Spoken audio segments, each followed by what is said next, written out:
Appalachian locals say, "Don't knock on anything in those woods, because sometimes it knocks back." What I found in that abandoned mine wasn't human, and it knew my full name before I ever said a word. If you ever hear tapping in the mountains at night, never answer it. I did, and it's still following me. My name's Marshall. I'm 28, and I've lived in the Appalachian Mountains my whole life. I've heard the stories: skinwalkers, night whistlers, ridge watchers, all the stuff tourists love to laugh about. I used to laugh too, until last fall. Until I made the mistake of going into Black Hollow Mine. People in town say the mine breathes at night, that if you knock on its old steel door, something underneath the mountain knocks back. I didn't believe any of it. But when your best friend disappears up there, you stop laughing real fast. My friend Caleb was the kind of guy who'd explore anything. Caves, abandoned houses, storm drains, didn't matter. If it was dangerous, he was already climbing inside it with a flashlight in his mouth. 3 nights before everything went to hell, he sent me this voice message. "Dude, you're not gonna believe what I heard up at Black Hollow. 3 knocks. Then something answered. It wasn't an echo. It was closer." He sounded freaked out, not excited, scared. Then the message cut off with a long, dragging sound, like someone pulling a mic across a stone floor. Caleb didn't text again, didn't come home, didn't show up for work. So, yeah, I went looking. Black Hollow sits deeper in the mountains than most people go. You take a dirt road, cross a creek, and then climb a steep ridge until the trees thin out. The mine entrance looks like a massive rusted gate bolted into the mountain, like something meant to keep something inside rather than keep people out. When I reached it, the wind died, like the whole mountain was holding its breath. I stood there whispering to myself, "Caleb, if this is another one of your dumb adventures." Then I heard it. A faint tap, metallic, sharp, knock, knock, knock. Not from me, from inside. It wasn't loud, it wasn't aggressive. It sounded patient, curious, like it was waiting. Every instinct in my body screamed, "Get out." But when your best friend might be on the other side, you ignore instincts. So I lifted my hand and knocked back. Just once. Knock. Silence. Then something hit the door from the other side so hard the metal bulged inward. Not a knock. A full-body slam. Dust erupted from the hinges. Pebbles dropped from the rock above. I stumbled back, heart in my throat. Then the door creaked. Slow. Cold. Like someone was pulling it open from the inside. I froze. But it wasn't anyone. It was darkness. Pure, perfect, ink-black darkness spilling out like smoke. And then, from that darkness, a voice, "Marshall." I had never told the mountains my name. I don't remember deciding to walk in. My brain was screaming no, but my feet just moved. The air dropped 20 degrees instantly. My breath fogged. The flashlight flickered. Inside the mine, the walls didn't feel like rock. They felt hollow, like something had scooped long tunnels through soft clay with its hands. There were scratch marks everywhere, deep ones, in groups of 3. Every few steps, I'd hear it. Tap. Tap, tap. Tap. Sometimes ahead, sometimes behind me, sometimes right next to my ear. When I shined my flashlight sideways, I swear the walls pulsed, like they were breathing. At one point I turned around, ready to run out, but the entrance was gone. Just rock, like the mountain swallowed the way back. Panic clawed inside my chest. "Caleb!" I yelled, my voice trembling. Only echoes. Then a whisper. Not human. "He's deeper." My blood froze. That thing, whatever it was leading me, and like an idiot, I followed. 2 tunnels converged into a bigger chamber. When my flashlight hit the far wall, I saw… God, I still have nightmares about it. Hundreds of handprints. Some human-sized. Most not. Some had too many fingers. Some were backwards, palms facing the wrong way. And on the floor, Caleb's backpack. My throat closed. I ran toward it. And that's when something stepped into the beam of my flashlight. Not out of the dark. Off the ceiling. It unfolded from the stone like a spider uncurling. Long limbs. Gray skin stretched thin. Face smooth, except for a mouth that ran too wide across its head. It wasn't breathing. It was shaking. Like it was excited. Like it had been waiting. My flashlight hit its eyes, and they didn't reflect. They absorbed light, like the inside of a cave. It tilted its head, and then it knocked on the stone floor with its knuckles. 3 times. Knock, knock, knock. The same rhythm Caleb had heard. I stumbled back, choking. "Where's Caleb?" I whispered. The creature leaned forward, mouth stretching, and whispered in a perfect imitation of my friend's voice, "Right here." Then something moved behind it. Another one, and another, pulling themselves out of the dark like they'd been sleeping in the walls. My flashlight flickered once, and all of them whispered together, "Stay." I ran blindly, didn't care where, didn't care how. But the tunnels were changing, twisting, closing behind me like living veins. Every few seconds, something would knock behind me, sometimes soft, sometimes hard enough to shake dirt from the ceiling. At one point, a long hand shot out of the wall and scraped my jacket. I screamed, and the scream echoed like it was being repeated by 100 voices. Then the tunnel ahead opened into daylight. Impossible. But there it was, a sliver of the real world. I sprinted, jumped through, collapsed on dirt and leaves, shaking, crying, covered in dust and scratches. Behind me, the mine entrance slammed shut. No wind, no hands, like the mountain itself sealed it. I lay there listening. No knocking, no voices, just the honest sound of wind through trees. I got up, ran to my truck, and didn't look back. The sheriff's department searched the mine next morning. Nothing. No side tunnels, no handprints, no backpack. They told me I imagined it. They said the mine is too unstable to enter. Maybe they're right. But 3 nights later, at 2:14 a.m., I heard it. At my front door.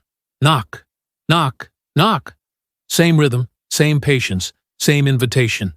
I grabbed a bat, opened the door. Nobody there. But on my porch, fresh in the dust, a single handprint, backwards, and a voice whispered from the tree line, "Deeper." I slammed the door. I haven't slept since, because I know the truth now. They didn't want Caleb. They wanted the one who answered, and they always finish what they start. Tonight, if the knocking starts again, I don't think I'll be able to stop myself from knocking back. In the Appalachian Mountains, people say, if you hear whistling after midnight, don't whistle back.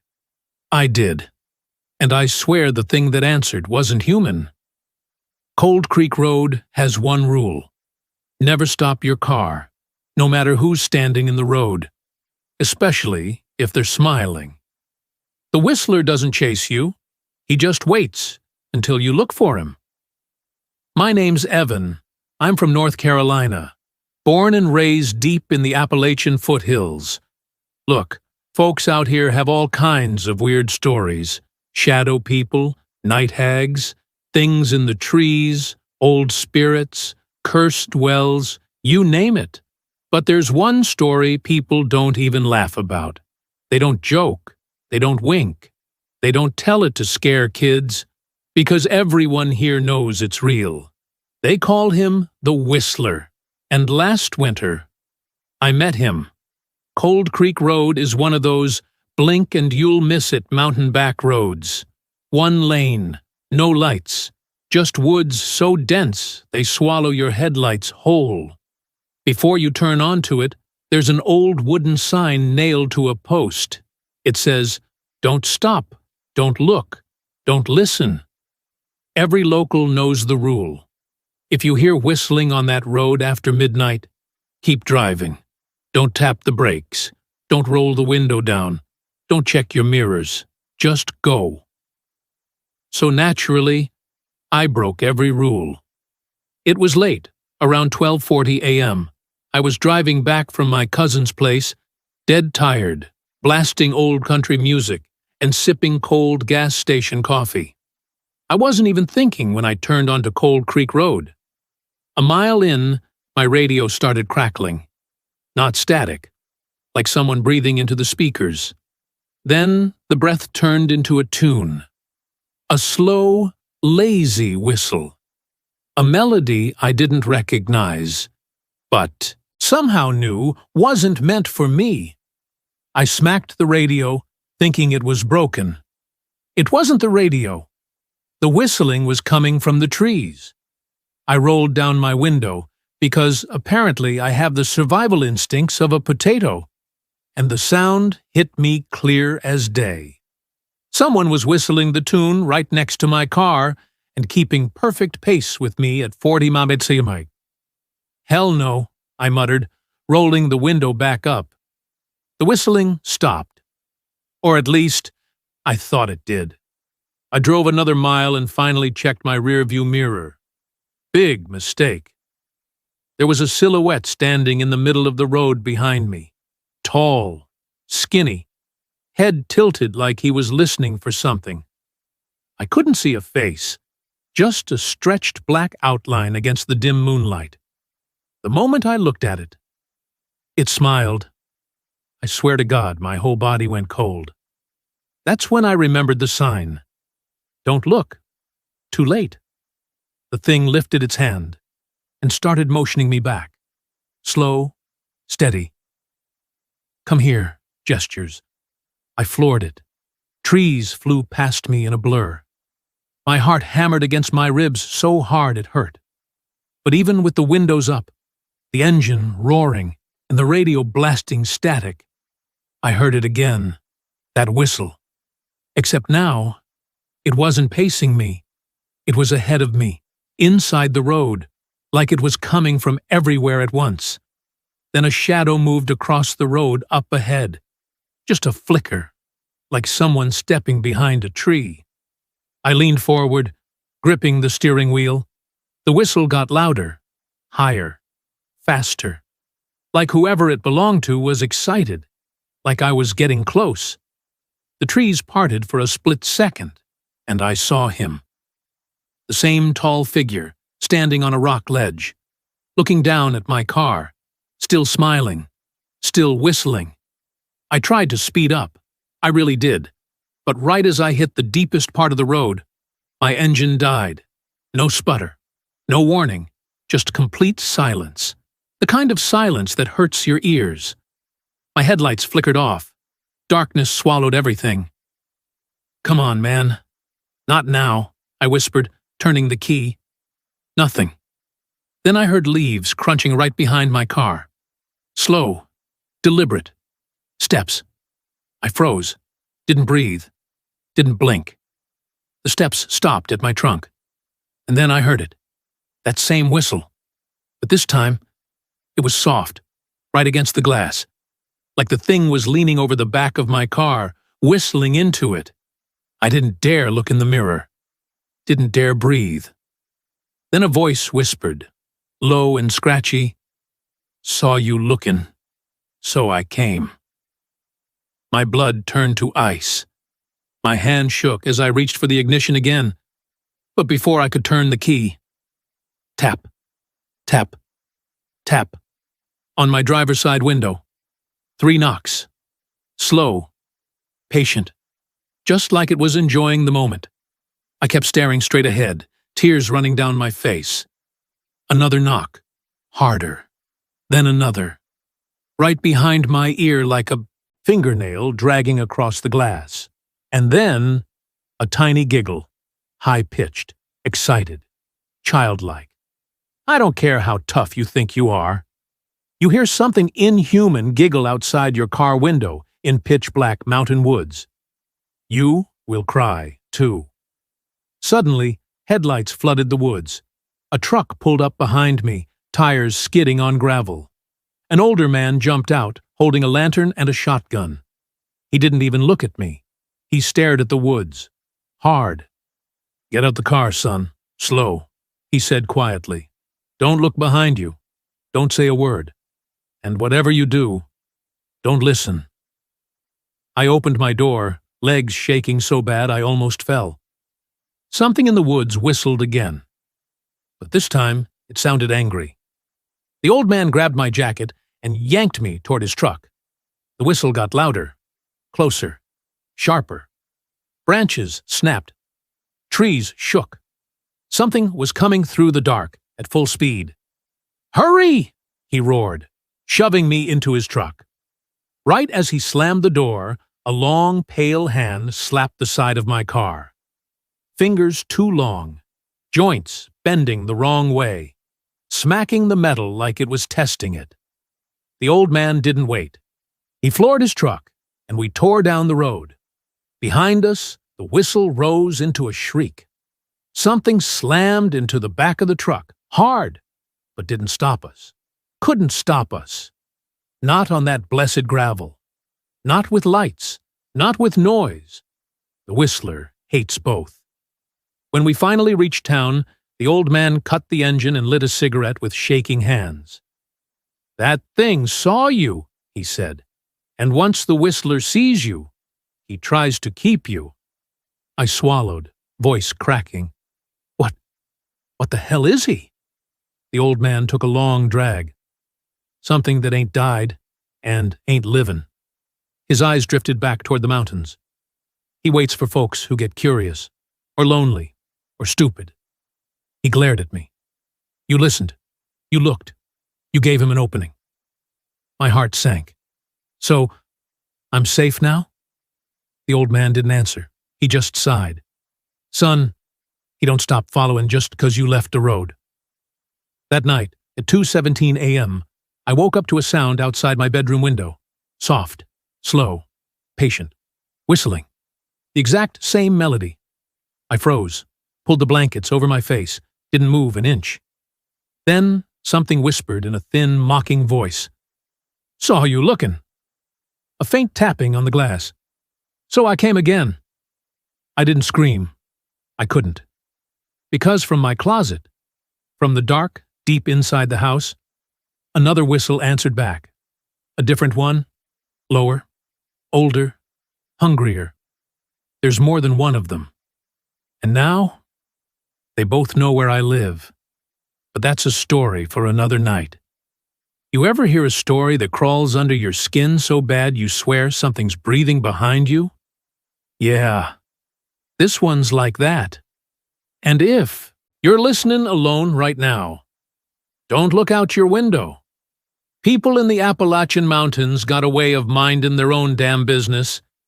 If somebody says, "Don't go past the tree line," you don't ask why. You just nod, say, "Yes, ma'am," and keep your ass inside. But Connor Reeves, man, that dude was all curiosity and zero survival instinct. He'd just moved to a rental cabin outside Boone, North Carolina.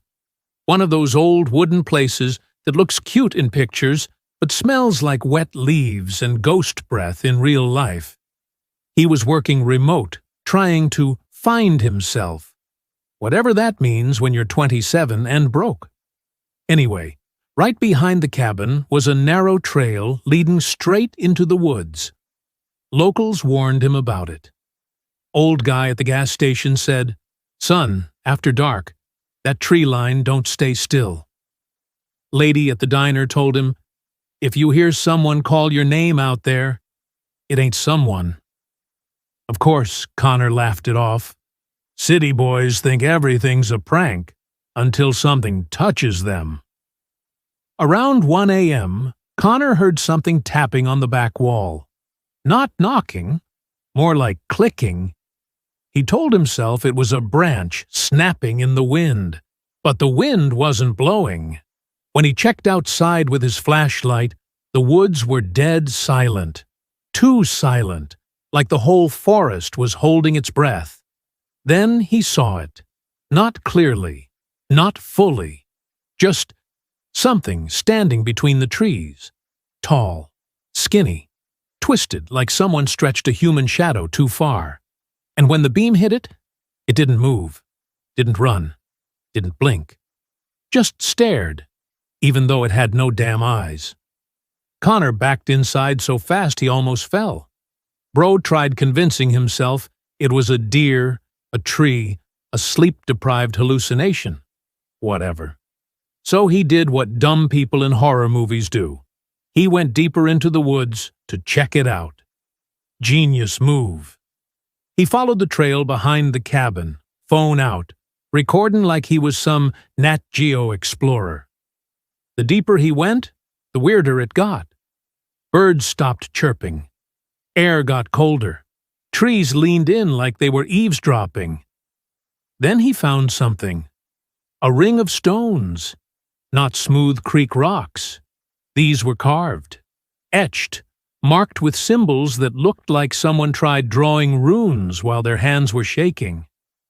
And right in the middle of that circle, a pile of teeth. Human. Definitely human. Connor's brain froze. His body didn't. He sprinted back to the cabin, tripping on roots, smashing into branches, cussing out loud like some drunk cowboy. That night, it got worse. Around 2 a.m., Connor heard someone outside whisper, "Hey, Connor." And it wasn't a random yell. It was soft. Close. Like lips were right against the glass.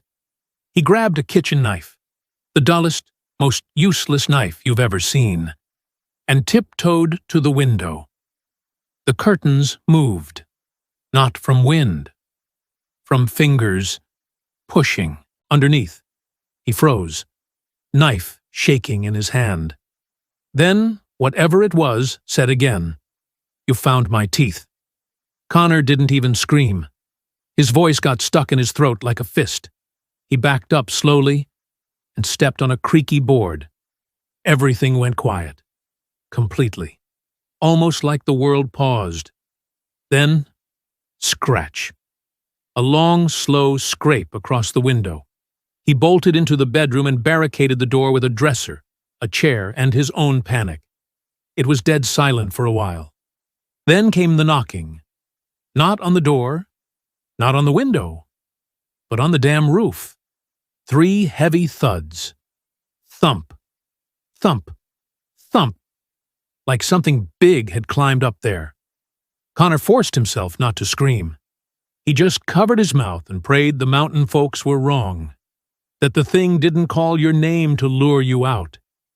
Then it leaned over the edge of the roof and started whispering through the cracks of the walls. "I know you're awake. I can hear your heart. You shouldn't have touched the stones."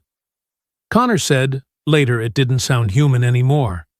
It sounded like a voice pulled apart and put back together wrong. Around 4 a.m., the sounds stopped. The forest went silent again. Connor thought it left. He waited 10 minutes. 20. 30. No noise. So he cracked the front door open, just an inch. Bad choice.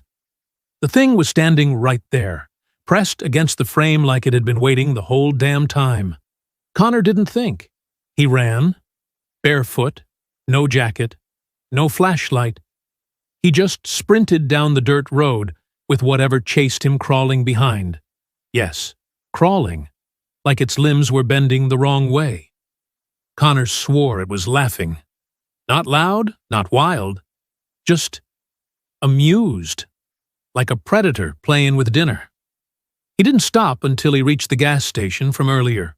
Old man saw him, pale as chalk, shaking, bleeding from his feet.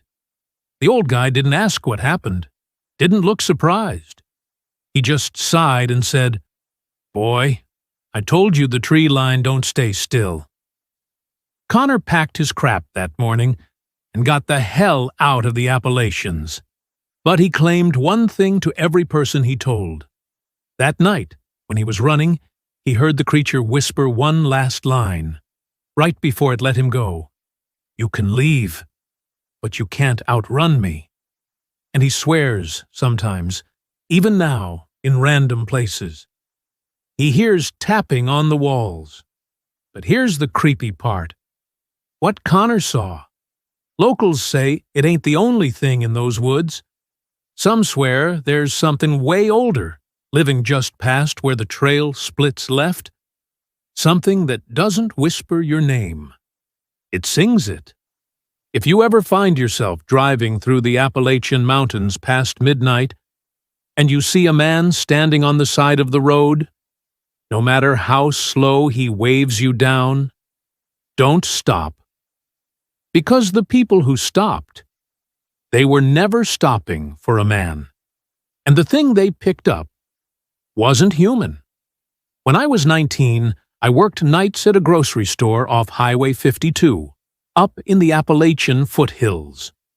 Nothing fancy, just stocking shelves, sweeping floors, running the register when someone came in for beer or cigarettes after midnight. The pay sucked. The hours sucked, even worse. But I didn't mind driving home late. The mountains were peaceful at night, especially when the clouds sat low and the whole world felt wrapped in fog. Most nights I'd roll the windows down, breathe the cold air, blast some old country station, and pretend the universe wasn't crushing me with student loan letters and family drama.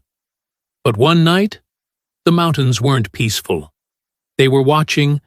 It was a Friday, around 2:45 a.m., when I clocked out and stepped outside. I remember the air felt heavier than normal, humid, thick, like the atmosphere before a thunderstorm, except the sky was clear and full of stars.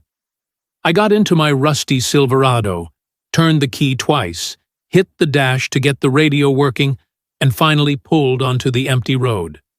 It was the same route every night. Old Ridge Road, a skinny, curving strip of pavement hugging the mountainside with only one flickering streetlight every half-mile. Locals avoided it after dark. Hell, most avoided it during the day too. But I didn't have a choice. I lived on the other end. About 10 minutes into the drive, I hit a long stretch of road with no lights, just the beams of my headlights cutting through the fog. And that's when I saw him. A man, standing on the shoulder, not walking, not moving, just standing perfectly still.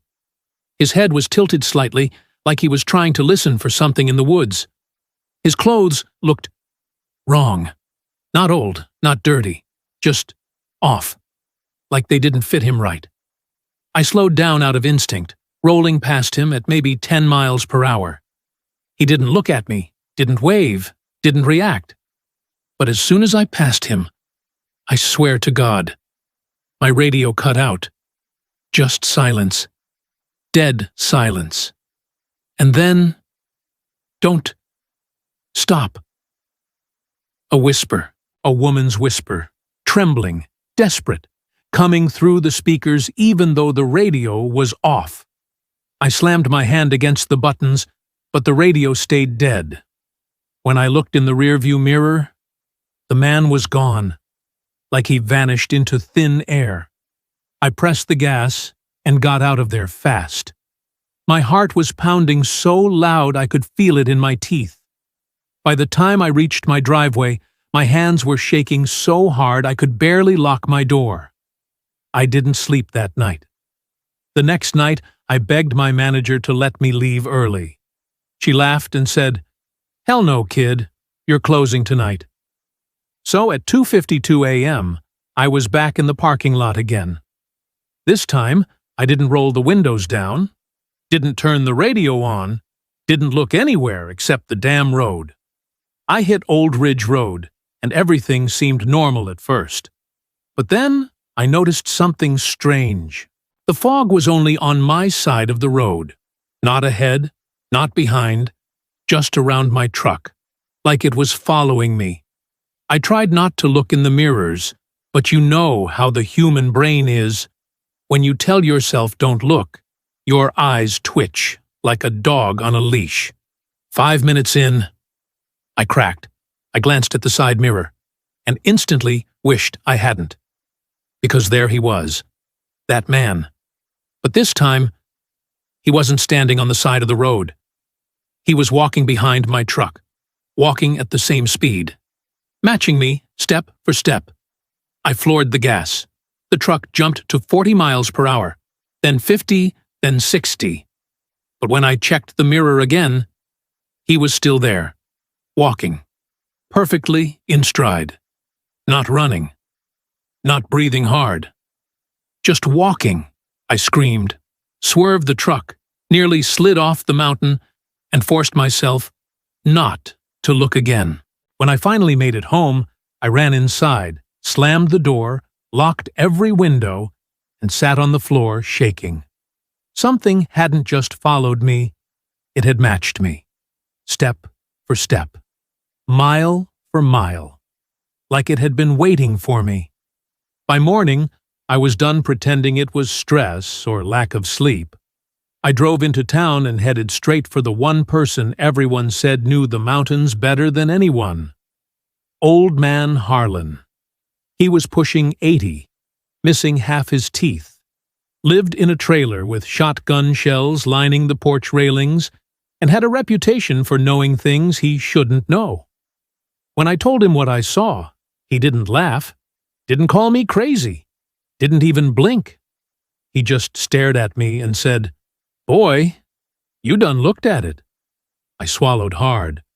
At what? He leaned closer, eyes cloudy but sharp around the edges. The walkin' man.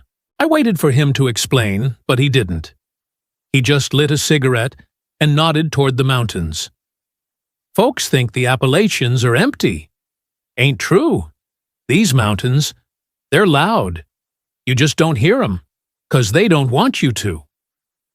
"Harlan," I whispered, "what does it want from me?" He flicked ash from his cigarette. "It wants you to see it, and once you do, it follows. It ain't after your body, ain't after your soul. It's after your attention." I frowned. "That doesn't make sense." "It don't gotta make sense," he said. "It's older than sense, older than you, older than these mountains." My stomach twisted. How do I make it stop? "You don't," he said simply. "Only thing you can do is run, and don't ever let it catch up to you."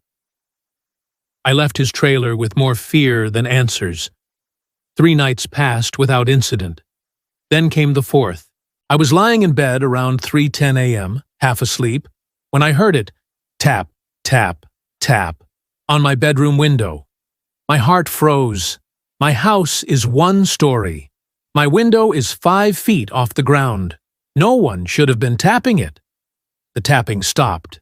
Then I heard footsteps, not outside, inside the house, slow, measured, pacing footsteps, moving down the hallway toward my room. I grabbed a baseball bat and stood behind the door, barely breathing. The footsteps stopped right outside. Silence. Then, "You saw me," whispered in the same woman's voice from the truck radio. My blood ran ice cold. The doorknob slowly turned. I lifted the bat, ready to swing, ready to die, ready for anything. But the door never opened. Instead, something scratched lightly across the other side like fingernails or claws. Then the voice whispered again. I can walk faster now. I dropped the bat. Because now I understood. It wasn't just following me anymore. It was learning me. I couldn't stay in that house. No chance. I packed whatever I could grab, jumped into my truck, and drove. Didn't care where. Just away. I took the highway. Avoided Ridge Road. Avoided the fog. Avoided everything that even looked like a mountain. I drove for 3 hours straight, until the sun was well above the horizon. For a while, I thought I was safe, but when I finally stopped at a gas station to breathe, I saw something that made my stomach drop. A man, standing across the road. Same clothes, same posture, same tilted head. And next to him, a trail of footsteps in the dirt. My footsteps, leading straight to him, like he'd been following me the whole time. My legs went weak, because there was only one explanation. It didn't stay on Old Ridge Road. It didn't stay in the mountains. It stayed with me. As I stared at the man across the road, he finally moved. Slowly. His head rotated toward me.